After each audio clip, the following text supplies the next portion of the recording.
Hello, everyone. Welcome to Hoops and Horses for February 8th, 2025, Saturday's races. I'm joined by Trey Server, who's hovering over the first turn at Churchill Downs. Welcome, Trey. Thank you, sir. Glad to be here. And coming to us live from the FBG Casino somewhere in downtown Cincinnati, Ohio, of course, is Dan Cronin. How you doing? Let's get this rolling. Big Saturday. Hey, guys, we had a pretty good weekend last time. Several winners picked, and it was a lot of fun. So, looking forward to hearing what you guys have. We have a big Saturday of racing at Tampa Bay Downs. Have a Kentucky Derby points race on the road to the Kentucky Derby. So we'll have that a little bit later. Right now, let's talk about the weather forecast for our three main tracks. Gulfstream Park, 79, partly cloudy, always beautiful in Hollandale Beach, Florida. Tampa Bay Downs, 82, partly cloudy. And New Orleans, Louisiana, the fairgrounds, 79, partly cloudy. Just a small chance of rain. Always keep an eye on that. If they do have rain down there, they'll take off turf quite a bit. So just keep an eye on that. All right. Now, before we get started, let's go to a break and hear from our friends at FatBallGuyRacing.com.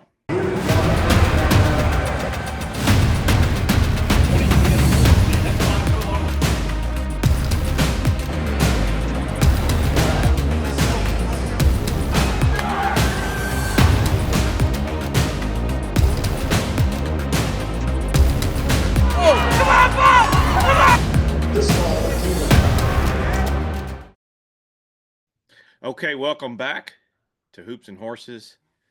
Let's get started. First, we're going to go to Tampa Bay Downs, Oldsmar, Florida. And race number 6 kicks things off. The Minaret Stakes, $100,000, 6 furlongs for fillies and mares. Let's go to Trey Server. He's going to serve up a selection in the Minaret. Yes, sir. So first, I want to make note that this race is Lasix free. So that would be the little L on your post positions there. The horse I'm going to land on, and again, this is not much of a really tough selection. I'm going to go with number 4, Nick Style, for Junior Alvarado and Bill Mott. This horse is 5 for 6 out of Lifetime, 5 for 5 on a fast track. The only time was beaten was in the Gallant Blossom or the Gallant Bloom against Ways and Means, who was a very talented runner for Chad Brown. There's some speed to set up for this horse. She's very talented.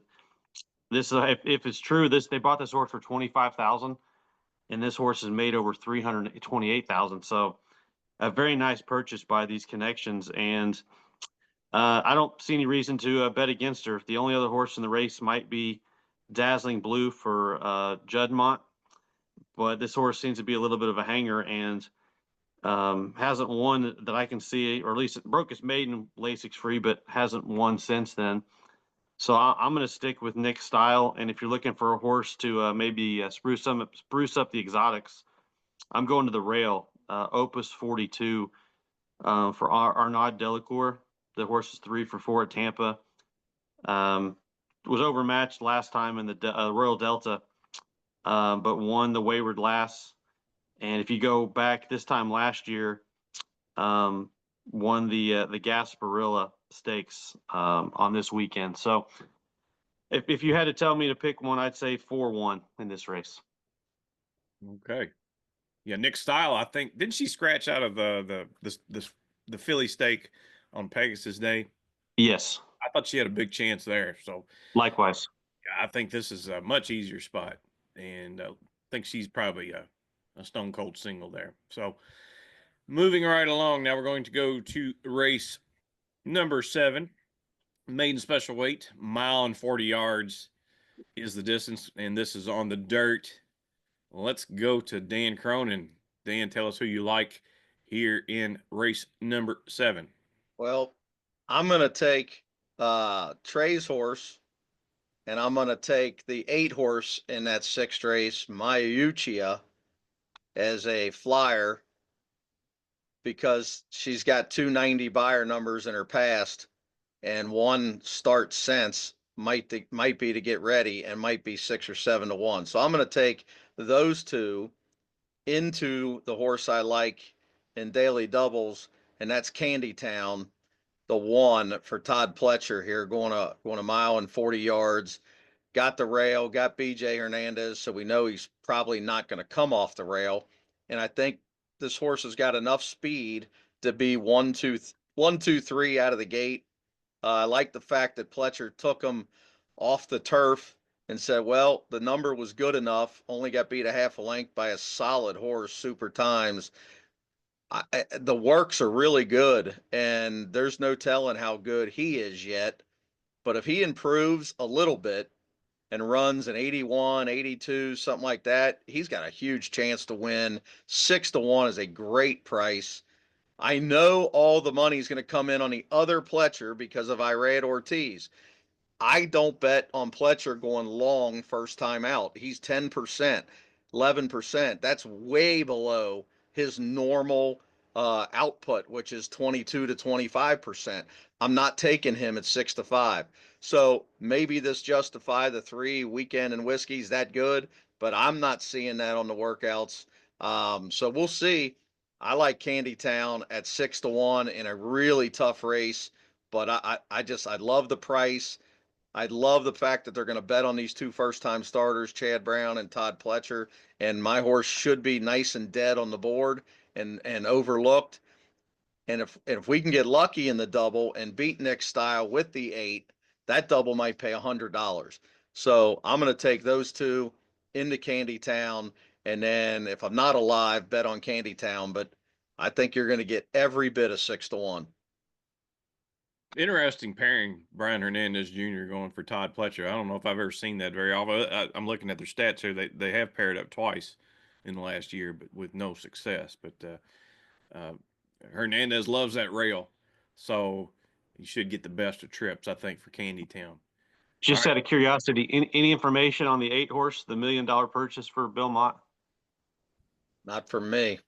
I'm going to tell you, I don't have any information, but Songbird has not matched herself as a producer. I mean, she's been nowhere close. I don't think anything that she's produced has done anything on the racetrack. He's 0 for 30, debuting horses over a mile on dirt. There you go. There you go. Yeah, fair enough. That's why I like the 1 so much. You got Chad Brown's going to take money, Mott's going to take money, the other Pletcher's going to take money. I think we're going to be a solid 6 to 1. Yeah, sounds good to me. They debuted that horse on turf, Candy Town, but the pedigree is very versatile. Spitestown out of a Candy Ride mare should be able to handle both surfaces, I would think. Yep. Okay, race number 9. This is the Suncoast Stakes, $150,000 stake, 1 mile and 40 yards on the dirt. Let's go back to Trey. Yeah, so this race for me came up very tough.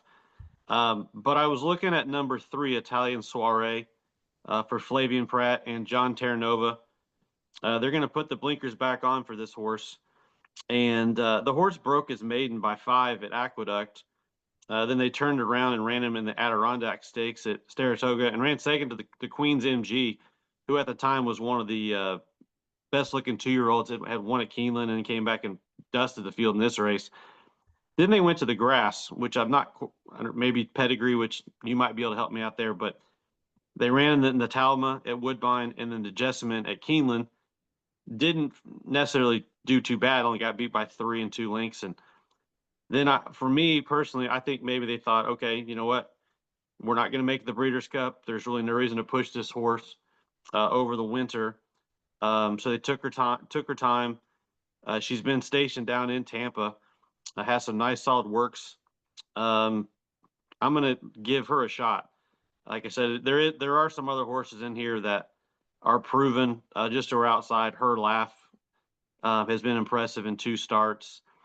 And the 1 horse just won here by 8 1/4. But for me, I'm going to try to stick short here, and Italian Soiree for me is going to be the top selection. Yeah, I think Her Laugh's going to take a lot of beating. I know the barn really loves that filly. Mm-hmm.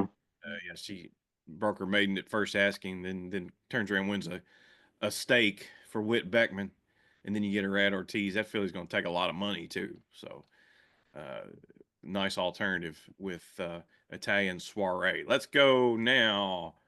Race number 10, and this horse must be a lock because both of you are on this horse. And let's Trey, why don't you take that, and then Dan's going to back you up. Yeah, so I'm just basically looking at this horse. Chad has 2 in here. The 7, Lying by Omission, and then this horse, Portfolio Duration. This one's Klarovich. They usually debut some really nice ones on the Tampa card, if I can remember from the past. The 7 horse, just for me, has been favored in 2 races already. Didn't get the job in either one. Portfolio Duration, the sire is 17% first time. So I'm just going to go there. And if you have to ask me for somebody that maybe is a longer shot, the 4 horse Mona Lee. I like Jose Ferrer on the grass for long shot picks. So 9-4 if you had to tell me anything, but if Dan has something else, by all means. I mean, it'll probably run 9-7. If there was a little bit better rider on the 8, Calla, I'd throw her into the trifecta just because she did come running last time, and the rest of the field's so bad. Maybe the Walsh first-time starter could run for Bradley Thoroughbreds, the 11, Majestic Drive, but I mean, everything I'm hearing, everything I'm seeing, Portfolio Duration is supposed to be a really nice filly, and Pratt is just on fire with Chad Brown. So I don't read into anything about Irad going to the 7. I don't think he had his choice. I could be wrong on that, but I would be shocked if he had his choice the way Pratt's riding for Chad Brown. So I think that horse is probably a single. And you know, I don't like the 9-5, but I'm glad the other Chad's in there to keep the horse from being 1-2. You know, because in the pick 4s and 5s, that means a lot when at least, you know, a lot of players are taking both of them or, you know, taking a couple of them and not just pounding that single. So, you know, the horse might play 3 or 4 to 1 in the pick 4s and 5s. Just looking at the pedigree on Portfolio Duration, this filly was purchased in England, I believe. I lost my place. For $150,000, excuse me, 150,000 guineas as a yearling, and has a nice sibling that's run a fast number in Europe, but I don't have much else on that. 150,000 guineas, I think, translate to about $200,000 in American money, but that's a purely European pedigree. But that's the kind Chad Brown does well with. So your Portfolio Duration's probably the one on your main tickets, I think. Okay, moving right along. Now we're going to talk about the Sam Davis Stakes. This is the points race we alluded to earlier for the Kentucky Derby. And it's a $250,000 race, mile and 16th, of course, on the dirt. Great field. I love this field. It's competitive. I think it's wide open. Trey has found a horse that he wants to zero in on. Let's go to Trey Server with his selection in the Sam Davis. Yeah, so this horse I loved in the Remsen. I'm going right back to him, and that's Poster. The only concern I have in this spot, and maybe it's only because Brad Cox and Flavian have the partnership, but Flavian jumps off to go to John Hancock, the 3, who just won very impressively back in January. But Poster, I feel like he wants to run all day. He got tired towards the end there in the mile and the 8th race, but made a nice big move on the turn and was able to sustain it. Like I said, I'm going right back to the well, and I'm hoping Poster gets it done, and then the sky's the limit for that horse for me. So is number 3, John Hancock, you think that's named after the guy that signed the Declaration of Independence or the trainer that wins a lot of Keeneland? I would say it's the old guy since the sire is Constitution. That's I did thought it was John Herbie Hancock. did, Did John Hancock win or sign the Declaration of Independence or the Constitution? Nobody knows. I don't know. I don't know if he signed the daily racing form. We'd all. We know it. We know it for sure. Dan, do you have an opinion on the Sam Davis by any chance? I think it's a really tough race, and there's a 20-1 shot in there that I'm betting on if he stays 20-1, and that's Camp Hale. I think the ride last time was silly, and I think they learned from it. And I think this horse wants to drop back a little bit and make a run. And from the rail, he should be able to not use him at all and just jog into third or fourth and just sit there and see if he's good enough. And there's plenty of speed. The John Hancock horse, I don't know what to do with that because why did Brad Cox take this horse over to Tampa and run for a really small purse? $18,000 to the winner is a small purse. When he could have run for way more money at Turfway, at Gulfstream. I mean, if they thought a lot of him, why take him to Tampa and just throw away that condition? I just don't understand it. He didn't beat anything, and he's going to be 2 or 3-1. I think you try to beat him. And Owen Almighty, we haven't even talked about. I'm not so sure he's a route horse, but we'll find out. Um, but I just think it's one of these races. If you like posters, single them. And if you want to have a backup, take Camp Hale and take some shots against these favorites because I'm not so sure either favorite really wants this distance. So it's the time to take a shot. And I think Camp Hale might get the perfect trip at every bit of 20-1. Yep, I agree. Well, I'm confused about John Hancock because he actually signed the Declaration of Independence now, so it wasn't even the Constitution. John Hancock, the trainer, or John Yeah, Hancock, yeah, his brother. his brother. All right. All right, that's enough of Tampa Bay Downs. This should be a great card. That's worth a pick 4 or pick 5 play. I think if you can fit that in there, I think we've established the main players there. So let's now go to Gulfstream Park and Ninth. Gulf. Is it the 9th race here? Yeah. Gulfstream number 9, and this is looks like an optional claimer, state bred optional claimer and allowance with a heavy favorite on the rail, 8-5 Hurricane Nelson. Dan wants to beat him. Let's see what Dan's got here. Yeah, I can't wait to try to beat him. I mean, anybody that's followed New York racing knows who Hurricane Nelson is. It's the horse that burned up everybody's money all summer. I mean, everybody bet on this horse at Saratoga. He came back in a terrible field. Oh, there's no way he can lose. He lost again. Then he came back against another field that was just okay. He lost again. It's like, man, what is going on? This horse just keeps losing and losing at even money, at 8-5, 4-5. Then they ship him down here, put him on the Tapeta, and he gets beat again at even money. So now he's got the rail. He might be lone speed and might be gone, but he's going to be 3-5. I don't think he has to win because Raging Fury's turning back in distance. Castellano is a way more aggressive rider than the other guys that have ridden him. Not that Gaffalione and Ortiz are bad, but they're just not as aggressive early as Castellano is. I mean, we used to call him premature JJ because he's constantly moving at the 3 and 4 furlong marker, and he doesn't wait till the turn to get these horses going. He's going to start riding this horse on the backside to get into position, knowing he's got to beat the one. So I think Raging Fury is in a perfect position to run this horse down late. If he's good enough, his numbers suggest that he might not be, but hey, you're going to get every bit of 5-2 to 3-1 somewhere in that area to beat a 3-5 shot. If you want to take them both in the pick 5, I get it, but I like Raging Fury. I love Nolan Ramsey early in his career. He's got a lot of good horses. Win another one today. I think he's just a solid trainer. So I like Nolan, and I'm going to bet on Raging Fury. Hurricane Nelson has gone off favorite 6 times in 8 starts, 1 for 6, and that one victory was an off the turf at Aqueduct, and he only beat 3 horses. So there you go. Don't you have to try to beat him? Yes. Yes, you do.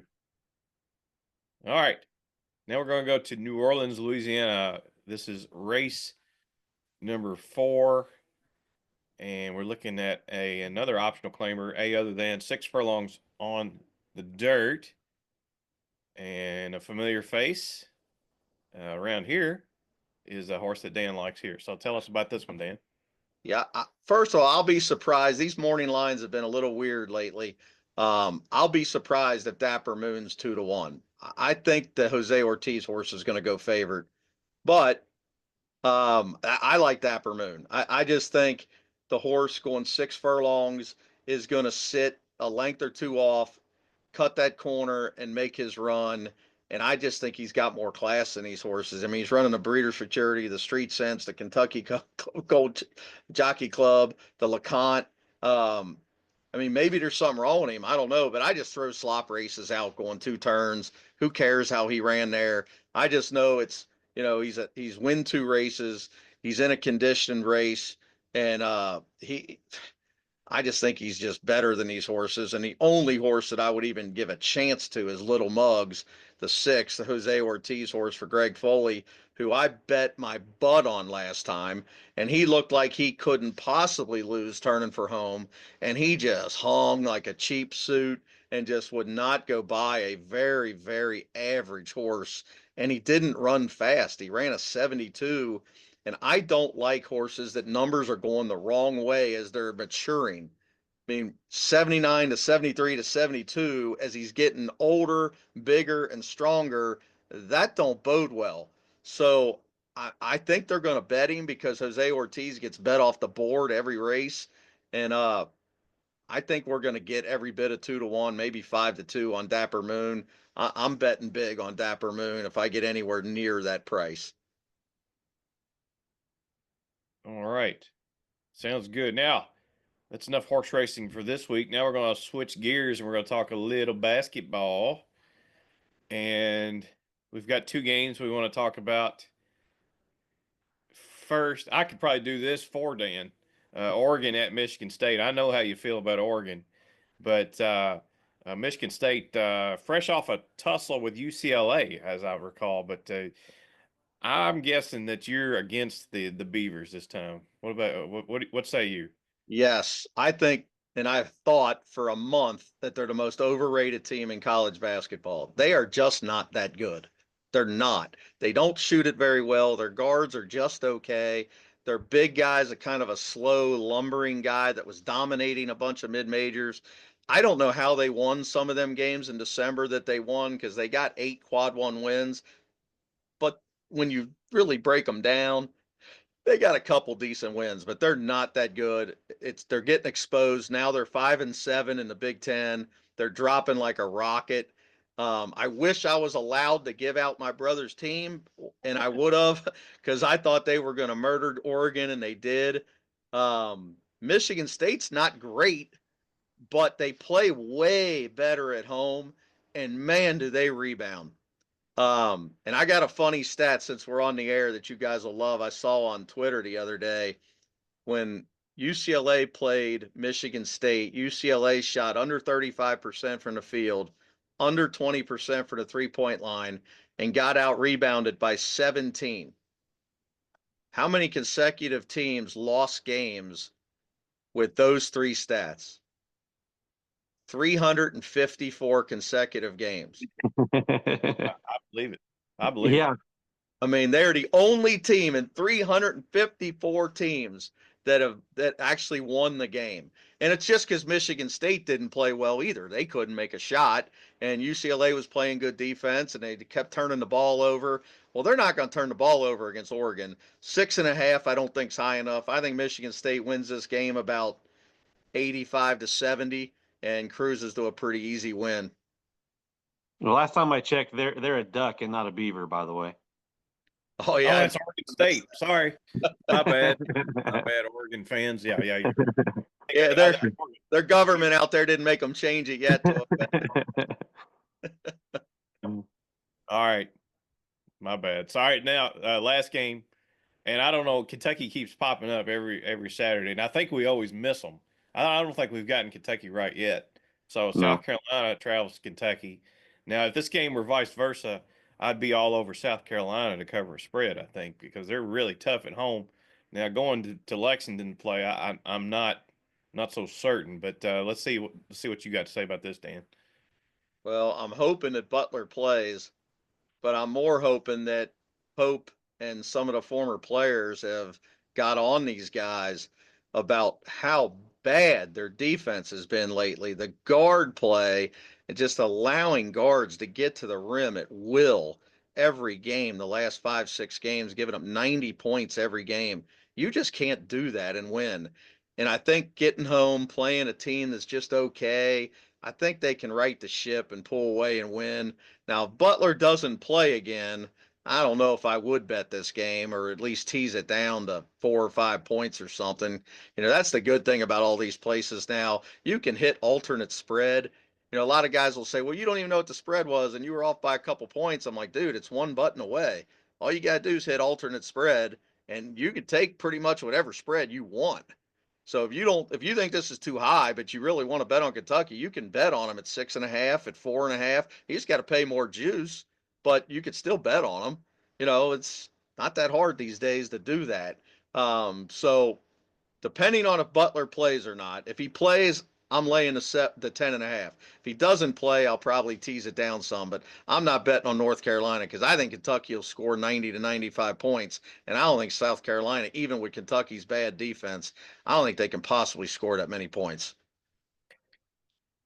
What do you do? So Kentucky is at the bottom on Ken Palm in the Southeastern Conference in terms of defense. They're dead last by a lot too. LSU's second last, and LSU's got a 114.6 rating of point, or I guess points per possession that they give up. Kentucky's at 119.9. What do you do if you're not a very good defensive team? You maybe try to throw something new like a matchup zone, like a Dale Brown freak zone, or what would you do in that particular? Well, I could just tell you from my family point of view, since I've been watching this for 40 years, is you go back to the film and you find out who your best 5 defensive players are, and that's who plays.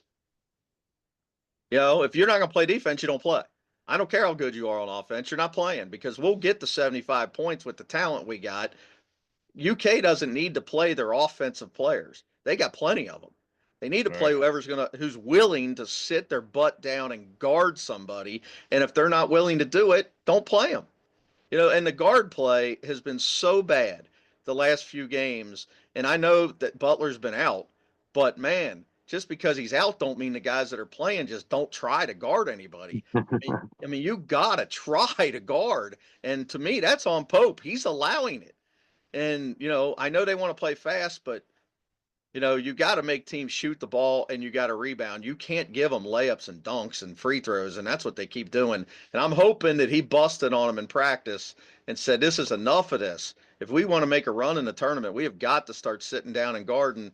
And when I look at their schedule coming up, I mean, this ain't easy. They got to get the ship righted quick, or they're going to end up in the 8-9 game, and they don't want to be dropping and dropping and dropping into that 8-9 game and get knocked out in the second round because right now I don't care what they say they're 14th in the country.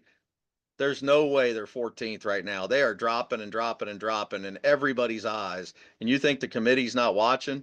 I mean, they're watching. They can see that Ken Palm number. They know who advances to the Sweet 16. And if you got a 116th ranked defense, you have no chance. None. You're going to get beat. So they got to sit, and they got the athletes to do it. That's what's crazy. It's not like they're BYU and they just don't have the ability to guard anybody.